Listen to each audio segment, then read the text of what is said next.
तस्मै सकलात्मने नमः। नमो अरिहन्ताणं नमो सिद्धाणं नमो आयुर्याणं नमो रक्षायाणं नमो सबसाम्यं। पंच परमिष्टि भगवान की 1080 आदिनाथ भगवान की आचार्य भगवान पूज्यपाद स्वामी की आचार्य भगवान गुरुवर विशुद्ध सागर जी महाराज की तेरी कमरों को टिक की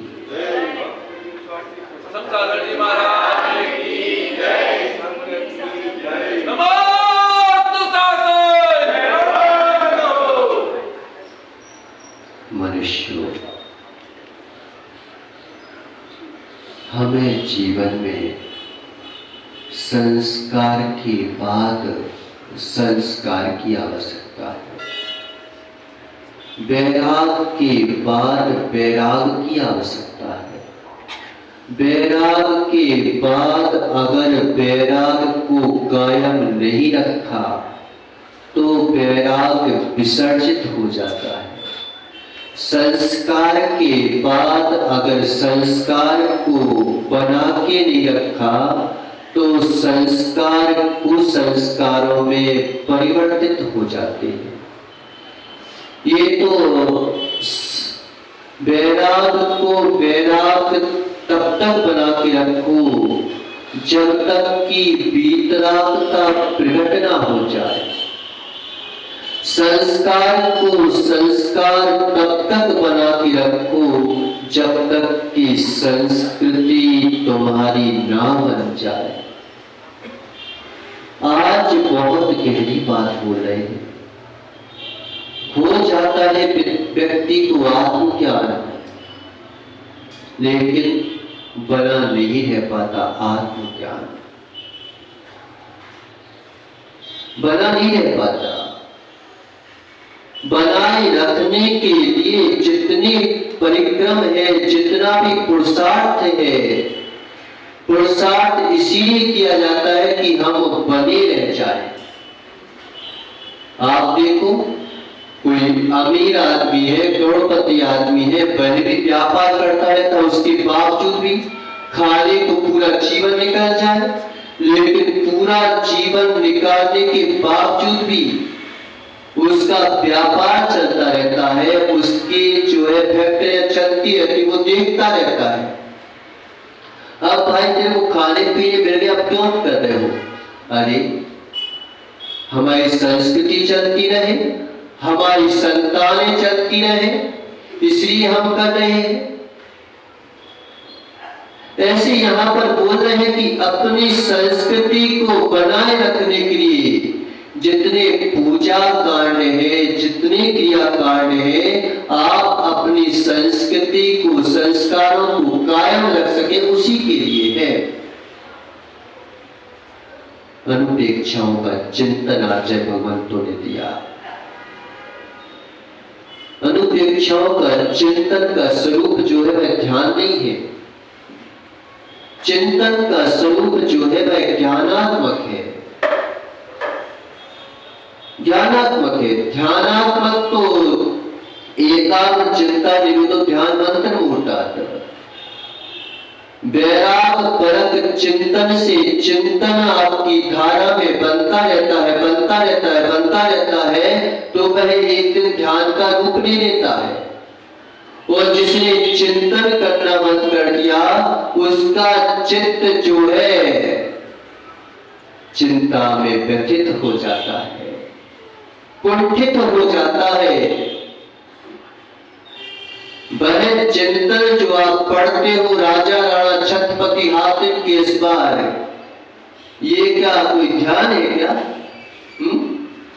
ये ध्यान नहीं है, ये तो मात्र एक भावना है, व्यक्त करने के लिए साधन है कि हम अपने आप को भगवान की भक्ति से अपने आप को कैसे व्यक्त करें, ये तो व्यक्त करने के साधन है। इनमें उलझकर जो रह जाते हैं वो पूर्णता को प्राप्त नहीं कर पाते। कभी कभी आपके लिए भगवान की भक्ति भी जो है ना उलझन का कारण बन जाती है। कब बन जाती है? जब आपकी भावनाएं दौड़ायमान रूप से चलती है। दौड़ायमान रूप से चलती है। कैसे दौड़ायमान चलती है? कि आपको बोध हो रहा है सही आत्म तत्व है, लेकिन उसी समय कर्म तो दे आता है, अरे है तो सही वही, लेकिन हमें तो आवश्यकता इस चीज की है। होता कि नहीं होता? भगवान के सामने कभी कभी हम क्या होते ना, मांगते भी ना, लेकिन हमें ये नहीं पता रहता कि मांग क्या रहे हैं, क्या मांगना चाहिए, क्या मांग रहे हैं, क्या, और जो मांग रहे हैं उसमें भी आपकी दृढ़ता नहीं है क्या दृढ़ता? क्यों अक्षर दृढ़ता है क्या? कि हम जो मांग रहे हैं वो हमें दृढ़ता नहीं है कि हमें पैसा चाहिए, कि स्त्री चाहिए, कि पैसे दुकानदारी चाहिए, कि माँ का स्वास्थ्य चाहिए, क्या चाहिए? हमारे मन की गति इस टाइप से चलती रहती है, ऐसी पेंडुलम, यहाँ से यहाँ से बस, पूरा घोड़ी की नहीं है, पूरा सेट वो नहीं बनता। तो हम जो है भगवान से क्या मांग रहे हैं हमें खुद ही नहीं पता। अंतरंग आत्मा तक अगर हम बोले कि अंतरंग आत्मा तक आपकी विपरीत आवाज में चली जाए तो आपकी इच्छा की पूर्ति हो जाएगी, पक्का बता रहा हूं। लंकेश भी जो है ना मांगता था, संसार मांगता था, वो भगवान से वो नहीं मांगता था भगवत्ता, लेकिन भगवान की भक्ति से जो है उसे संसार मिलता था, जो मांगता था वो मिलता था। इतनी एकाग्रता बना देता था वो, मांगता था वो पक्का, और जो भगवान के पास था वो नहीं मांगता था, उसे तो जो चाहिए होता था वो मांगता था, वो पूरा पा लेता था। लेकिन आप लोग जो है मांगने में भी कंजूसी करते हो। कभी आपका मन कभी एकाग्रता तो होता ही नहीं है, मांगने के लिए हो जाए तो भी ठीक है, हमें पता ही नहीं कि हम मांग क्या रहे हैं। पता है सुने कि हम क्या मांग रहे हैं, बस मांगना है, बस मांगना है। क्या मांगना है पता नहीं है, इसी कहते कि भाई जब तेरे को खुद ही नहीं पता कि तुझे क्या मांगे तो एक काम कर, तू भगवान के रूप को देखता रहे, कुछ नहीं बात मांग, तू जो इच्छा होगी पूरी होती जाएगी, टेंशन मत कर। तू मांगने की क्रिया हमें पता नहीं है, मांगने की एकाग्रता हमें पता नहीं है, हम क्या मांगना चाहते हैं, क्या मांग रहे हैं।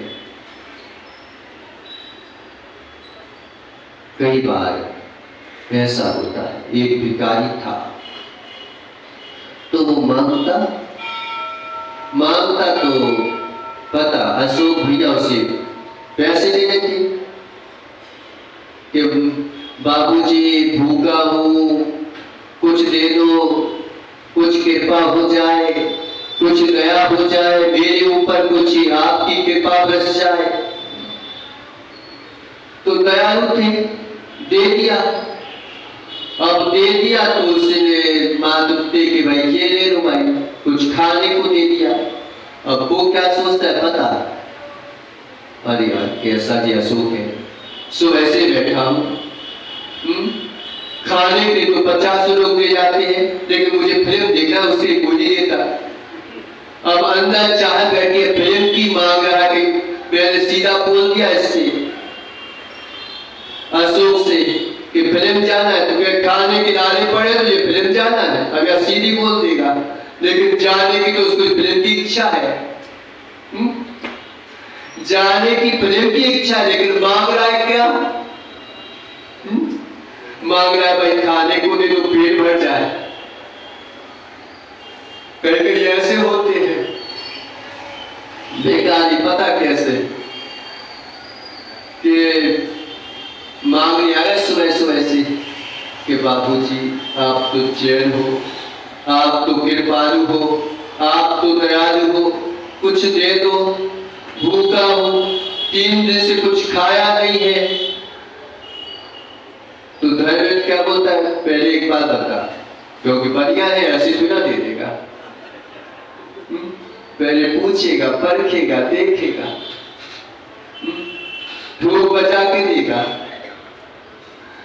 तो पूछा कि पहले मैं दे तो दूंगा, तेरे को करुणा आ रही है कि भाई दे दो, अब क्या करे, भिखारी है बेचारा, क्या करे, सुबह सुबह से आया है, भले चले नाचे बेचारा, दे तो दो। कभी कभी तो भगा देते हैं, लेकिन आज करुणा आ गई कि चलो भाई अब भूखा है, क्या करे, कुछ नहीं खाया।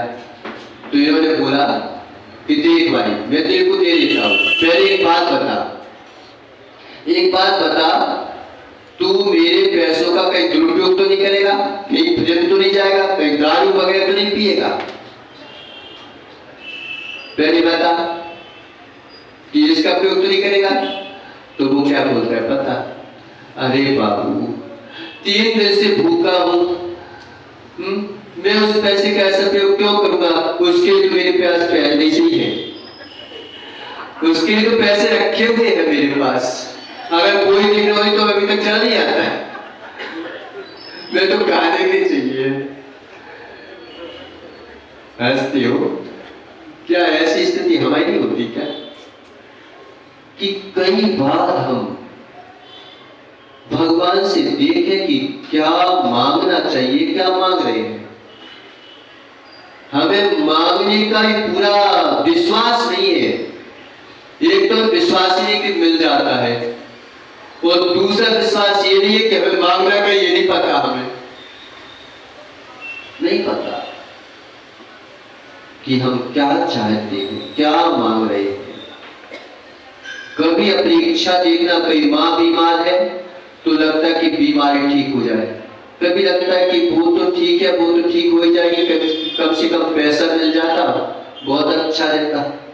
कभी ऐसा लगता है कि दुकान चल जाती, दुकान में माल आ जाता, वो अच्छा लगता। कभी मेरी शादी हो जाती, कभी लगता है कि शादी ना भी हो, क्योंकि लोग ऐसे दिख रहे हैं, कम से कम उसका ऐसा हो जाए। हमारा मन जो है चलायमान रहता है, एकाग्रता नहीं रहती हमारे मांगने में, हमारे जीतने में, कुछ भी चीज में एकाग्रता नहीं रहती। ये हमारी चिंतन की धारा चलती है। कभी कभी ऐसा लगता है कि सत्य तो यही है, धर्म ही है, ऐसी बन जाओ। फिर लगता है कि क्या पता कहीं शेयर कर पाए, नहीं कर पाए, घर में क्या होगा, घर में याद बनी है तो मैं क्या करूंगा, याद बनी है तो क्या करूंगा मैं। कभी शादी में तो ऐसा लगता कि घर छोड़ दूं, फिर लगता है कि क्या पता बाद में मिल गई तो। अभी तो कोई नहीं है, वैसे महाराजों के पास बहुत सारी आ जाती है, लेकिन भक्ति रूप में आती है, चंचल होता है, चलायमान होता है। इसी चिंतन जो है बार बार करने की अभ्यास है, अनुप्रेक्षा चिंतन जो है, ये चिंतन जो है ज्ञानात्मक तो है लेकिन ध्यानात्मक नहीं है। 8-9 ध्यान भी हम कहते हैं ना, ध्यान की प्रक्रिया हमेशा नहीं चलती, नहीं चलती, चिंतन की प्रक्रिया हमेशा चलती रहती है। लेकिन चिंतन करना बंद कर दो तो फिर ध्यान भी नहीं बनेगा, ध्यान नहीं बन सकता। जिन भावनाओं के प्रति हम सजग होते हैं, जो भावनाएं हमारे जीवन में सजग होती है, उनकी भावनाएं हमारे जीवन में विकसित होने लगती हैं और वे भावनाएं हमारा ध्यान का रूप लेने लगती है।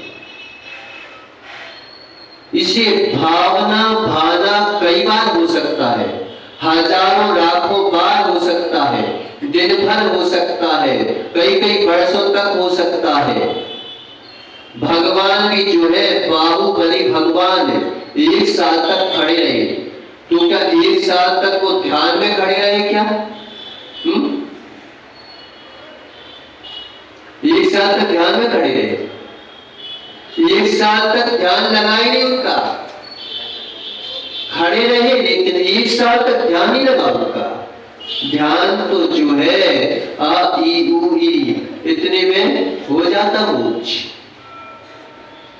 लेकिन ध्यान की प्रक्रिया में लगे रहे। जब तुम दिन भर दुकान खोलते तो कुछ आ रहे थे, कुछ जब ज्यादा चल जाते, कभी व्यापार कभी कम चलता है, लेकिन बंद ही कर दो कि भाई आज कब चलेगा, तो ये नहीं पता रहता कि कब बंद कब चलेगा, कब ज्यादा चलेगा, कब ज्यादा चलेगा, कब कम चलेगा।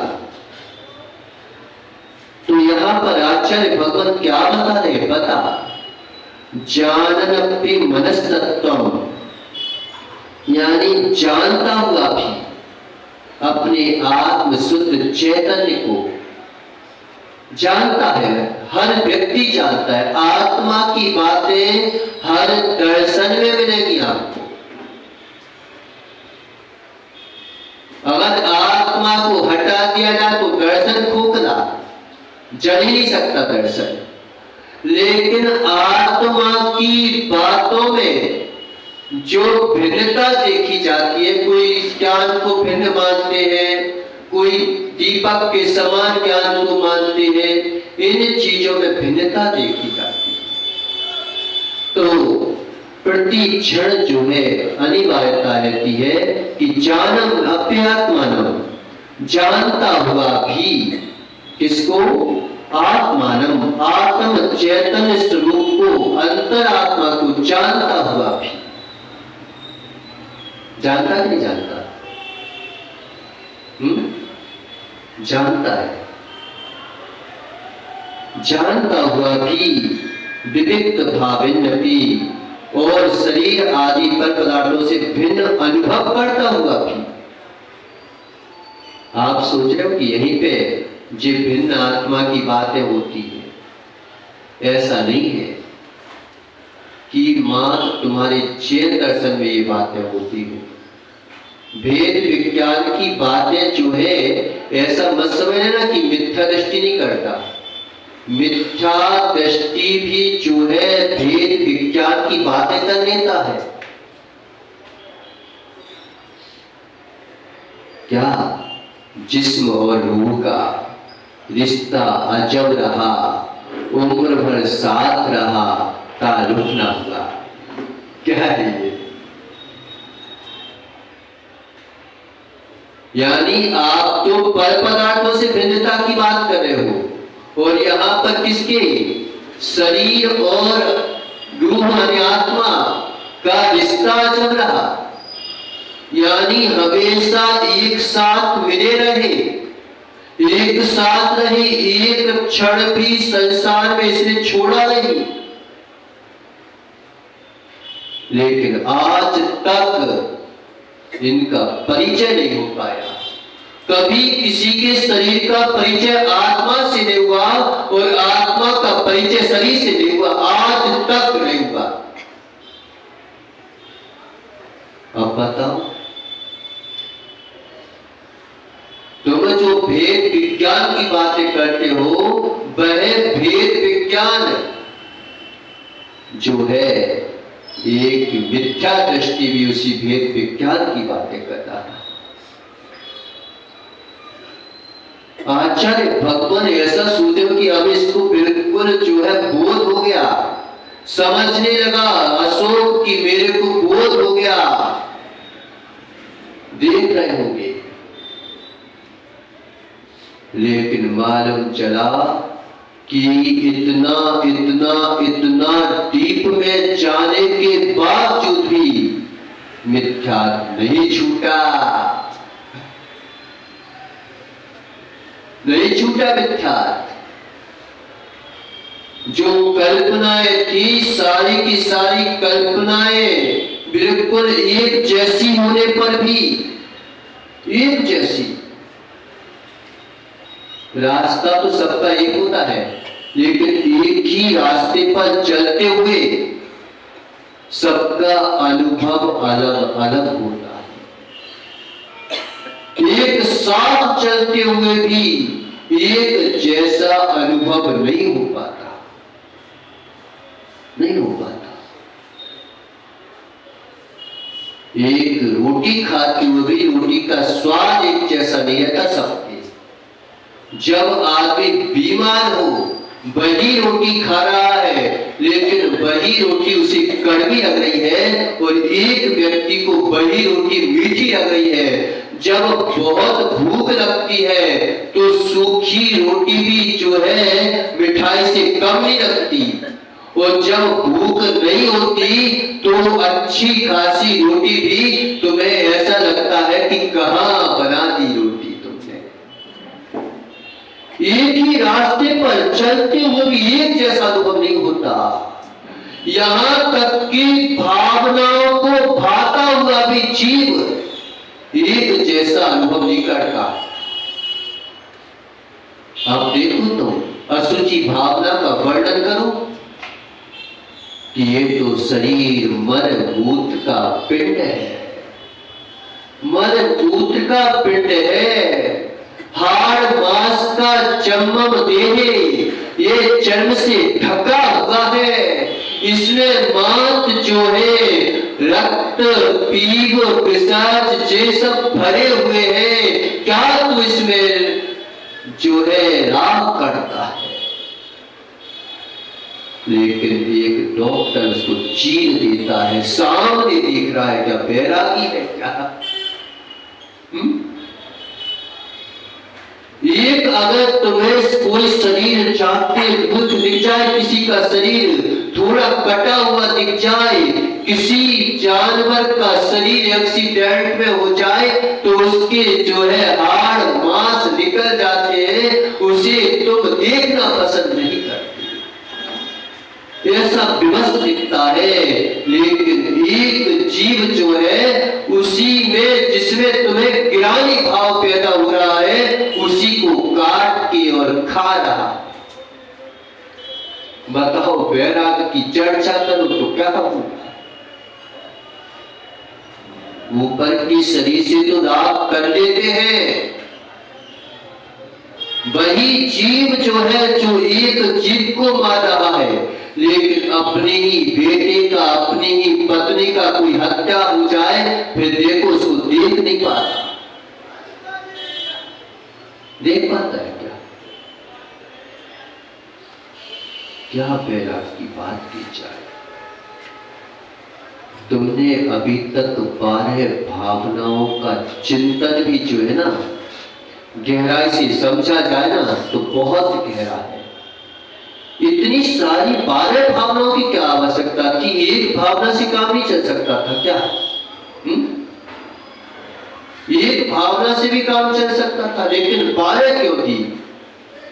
क्योंकि उन्हें पता है आचार्य भगवंतों को कि एक भावना तुम कितनी एकाग्रता बना पाते हो, नहीं बन पाती, नहीं बन पाती।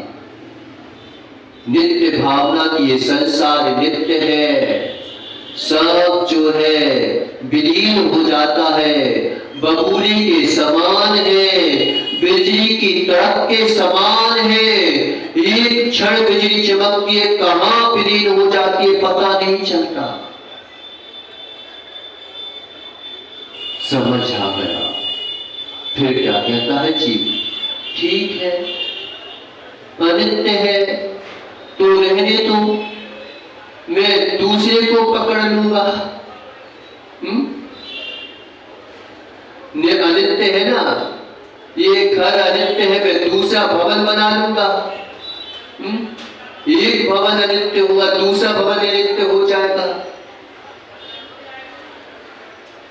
एक पत्नी चली गई तो हम दूसरी शादी कर लेंगे, क्योंकि अनित्य है तो क्या होगा, हम तो अपनी व्यवस्था कर लेंगे।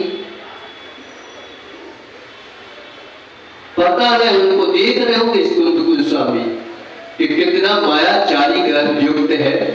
कि मैंने अनित्य बोला, तो ये नित्य को जानने का पुरुषार्थ तो नहीं कर रहा है। अनित्य को ही जो है अपनाना चाहता है, वे ही पर्यायों को देखना चाहता है, वे ही पर्यायों से अच्छी लग रही है, बस उन्हीं पर्यायों में घुसना चाहता है, घुसना चाहता है। नहीं होता। हम जो है कैसे भी करके अगर संसार की पूरी वस्तु स्थिति तुम्हारे सामने आ जाए तो भी हम जो है उस वस्तु स्थिति को जानकर भी हम उल्टी ही चल जाते हैं। प्रकृति आपके लिए सहज रूप से सब कुछ लुटाने को तैयार है। प्रकृति आपके लिए सहज रूप से, मनोज भैया, सहज रूप से सब कुछ लुटाने को तैयार है, लेकिन हम क्या करते हैं, प्रकृति को लूटने लग जाते हैं। प्रकृति तो वैसी लुटाएगी, तो टेंशन नहीं करो, वह तो लुटाने के लिए बैठी है, बिल्कुल लुटाएगी। लेकिन हम जो है लूटने लग जाते हैं तो प्रकृति विकृति का रूप लेती है, विकृत हो जाती है, विकृत परिणाम देने लगती है। विकृत परिणामों का जन्म होने लगता है जब हम लूटने लग जाते हैं इस चीज को। जानने की अपेक्षा उसमें जाने का पुरुषार्थ कर देते हैं तो प्रकृति विकृत हो जाती है। कर्म जो है, कोई कर्म किसी को सता ही नहीं सकता, सता सकता है? कोई कर्म किसी को नहीं सता सकता, लेकिन हम ही है कर्मों को लूटने लग जाते हैं, कर्मों से पंगा लेने लग जाते हैं, कर्मों में दंगा करने लग जाते हैं। तो वो कहते हैं कि मैं मजबूर हुआ, अब मैं क्या करूं? कहां जड़ पदार्थों में कितनी शक्ति है, लेकिन हम अपनी ही शक्ति को जड़ पदार्थों की शक्ति में उपयोग करते हैं तो अपनी ही शक्ति को विकृत कर देते हैं। शक्ति कभी बुरी नहीं होती, लेकिन शक्ति का उपयोग जरूर बुरा होता है। शक्ति कभी बुरी नहीं होती, होती है कभी शक्ति, एनर्जी कोई जो है बेकार नहीं होती, लेकिन एनर्जी का दुरुपयोग कर देना ये जरूर जो है एनर्जी के साथ खिलवाड़ है, खिलवाड़ है। जिस अणुबम को जो है वैज्ञानिक ने बनाया था, पता उसका उद्देश्य कभी ये नहीं था कि इस अणुबम से जो है कोई हिंसात्मक चीजों का उत्पन्न हो। उसने तो अणुबम बनाया था। कहते हैं कि जिसने अणुबम की खोज की थी ना, जब उसे अपने ही अणुबम की विकृति का पता चला तो वह अपना सर पकड़ के रह गया कि देखो मैंने तो इसके लिए बनाया था कि लोग जो है इसका प्रयोग करके अच्छे जो है खेत वगैरह में प्रयोग करें, लेकिन जब उसी का प्रयोग दुरुपयोग में होने लगा तो देशों के देश तबाह की गंगा पर खड़े। शक्ति व्यर्थ नहीं थी, लेकिन शक्ति का प्रयोग लूटने में रख गए तो विकृति विकृत हो गई। क्या हो गया? मनुष्य की शक्ति बहुत अद्भुत रहती है, अद्भुत रहती है, लेकिन हमने उसी शक्ति का दुरुपयोग करना प्रारंभ कर दिया। एक सीढ़ी चाहे तो ऊपर भी पहुंचाती है, वही सीढ़ी चाहे तो नीचे पहुंचा देती है। उन्हीं